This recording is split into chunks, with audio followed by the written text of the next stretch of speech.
CBS Sports was talking about Florida's schedule, which we have discussed here multiple times. Mm-hmm. It is very difficult. As a matter of fact, I'm just going to pull it up and give it to you. I'm going to give it to you. Please. It is. Here's what Florida is facing this year. They will open against Miami. Mm-hmm.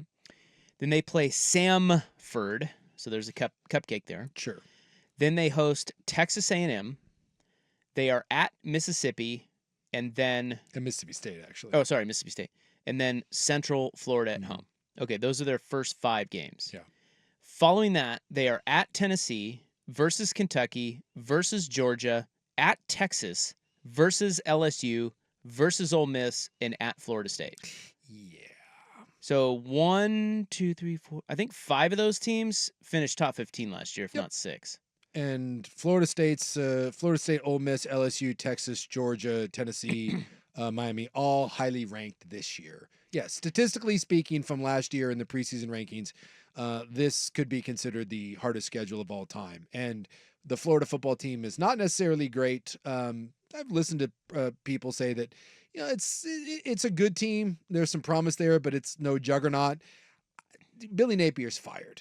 The only question about their schedule is when does he get fired? And that's like, if Georgia beats them, because that's obviously in Jacksonville. If Georgia beats them by 30, which is a real possibility, he will not be the coach when they play Texas. So this guy, David Cobb, went through and looked and compared Florida's schedule to the toughest ever. 21st century. Yeah. So not ever. But he said, any discussion over the toughest college football schedule of all time must begin with the 1899 Sewanee team. Oh, my God. This stuff drives me crazy. Have you ever heard of Sewanee? No, and I don't care. Well, you should care. They were an original member of the SEC. I don't know about the SEC as it was called then. I think then it was called the Southern Conference. Mm-hmm. And they won 5 road games in 6 days against Texas, Texas A&M, Tulane, who was big then, LSU, and Ole Miss. All you need to know is that they played 5 games in 6 days, which means in a week. It's not football. Beat that. And by the way, that is now no longer called Sewanee. Yeah. It is called the University of the South. Cool. You couldn't be any more unimpressed. No. It is in Sewanee, Tennessee. I hate when people try to reference that. That's like saying in baseball, like when we're talking about like pitch counts or whatever, and you're like, well, see, old 3-finger Mordecai Brown back in 1914 threw 9,000 innings and his arm didn't fall off. Cool, dude. Well, dude, 9,000 innings is a lot of innings. He threw 11 miles an hour. That's great. And I'm impressed. Yeah, I am not. Sewanee had just 21 players. Why do people write articles like this? Well, I think that's kind of interesting. But then he says, what about in modern times? While the 1899 Sewanee run will never be replicated, Florida's 2024 slate is shaping up to be the toughest of the 21st century. The Gators will face 11 power conference opponents, including 8 featured in Dennis Dodd's post-spring top 25, opening the season against Miami. Yeah. So I looked here with ESPN's just their ranking. So Georgia was number 1. Texas was number 3. Scrolling. Ole Miss is number 6. There was a couple others on there. Florida State 11. LSU 14. Tennessee 15. Miami's in here. Miami is 24th. And then also receiving votes, so in the top 30 would be Texas A&M, Kentucky, which they also have to play.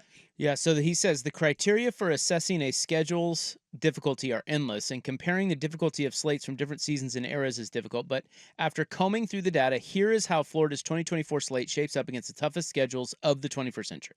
Number 6, they have 2002 USC. Mm-hmm. If you count Notre Dame, each opponent on their schedule was a power conference foe. 8 of the Trojans' 12 opponents were ranked at the time of the game, and 5 of them finished in the top 20. It's pretty good. All but one opponent, which was Stanford, finished with a winning record. Wow. Yeah, that's brutal. What was USC's record, by the way? 11-2. Right. Won the Orange Bowl. Right. But not a national championship. Well, that was early in Pete Carroll's tenure. Lame. See, but that's kind of the cool thing in this modern day. That USC team, which may have been the best in the country because you still won 11-2 in that schedule, you get a chance at the big dance. 2014 Arkansas. They did not go 11-2. 6-6. Yeah, I was going to say, that's more likely. But 6 of their 12 opponents were ranked in the top 10 at kickoff. How about that? That's not good. You don't want that. 2017 Maryland. Not only did they begin the season on the road against Texas, but they also welcomed UCF to town in week 4. It was the year where the Knights finished 13-0. In addition to those non-conference games, Maryland played at Wisconsin, at Ohio State. Then its final 3 in the 4-8 season were against Michigan, Michigan State, and Penn State, all ranked. 6 of Maryland's opponents finished among the top 17 in the final 8 people. Number 3, 2019 Auburn. Now, this is where Oregon comes into play. That was the team that played Oregon at the start of the season. The Bo Nix team. The Bo Nix, right? Yeah. First start. Yeah. It says this schedule has its share of gimmies since the Mississippi schools and Arkansas were all down, but the top end was ridiculous. The Tigers played 5 of the top 8 teams in the final AP poll. The Tigers? I thought you said it was Auburn. Oh, I don't know why I was thinking War Eagle. Sorry. Apologies. You're doing great. Well, I don't know. The Auburn thing sometimes throws me off. I was like, Tigers? I was like, oh, yeah, they are the Tigers. So they beat Oregon. The War Eagle thing, like, it's like Beaver Stadium, but they're the Nittany Lions. Yeah, threw me off. They beat Alabama, beat Ole Miss. The second toughest schedule is the 2011 LSU, also Tigers. Yes. That does not have an eagle as a mascot. They actually have a Mike the Tiger. They beat 3 of the top 5 teams in the final AP poll during the course of a dominant regular season. This was the Joe Burrow year. Some people... Or not Joe Burrow. What's his nuts? I'll get it in a second. Though the campaign ultimately ended in defeat against Alabama in the BCS championship game, the Bayou Bengals, see, they're not the Tigers, they're the Bengals. Oh, okay. Navigated a tricky slate. Of their 12 regular season games, 7 came against teams ranked. Only 2 were against non-power conference teams, and the Tigers had just 6 home games. And they also played Oregon that year. What year was that? 2011. That's the Honey Badger year where he's almost Heisman. Who was their quarterback? It's on the tip of my tongue. I gotta look it Oh, up. what's his nuts? He wasn't very good. Jarrett Lee? Or, yeah. Looks like a Jordan. Or and they had Jordan Flynn? Jefferson as well. Yeah, Jefferson. That's the guy I was thinking of. Yeah. And I guess he played the final 5 games. So it was Jarrett Lee, and then they had old Zach Mettenberger, but he didn't play. He was young.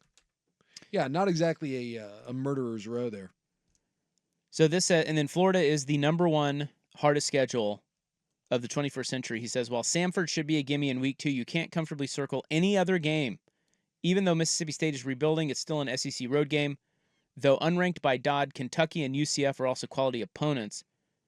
And as you said, let's see, 1, 2, 3, 4, 5, 6, 8 will be ranked, and 3 will be in the top 10. Yeah. Actually, 4 top 10 teams. They will play 4 top 10 teams in a row. Yeah. Georgia, Texas, LSU, and Ole Miss, at least top 10 right now. Yeah, they will not. Billy Napier will not be the head coach. Bare minimum November 16th. He will not get through the stretch of Tennessee, Kentucky, Georgia, Texas. By the time they play LSU on November 16th, he will be fired.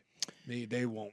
He's done. So it's official. Florida has the toughest schedule ever, except for Sewanee.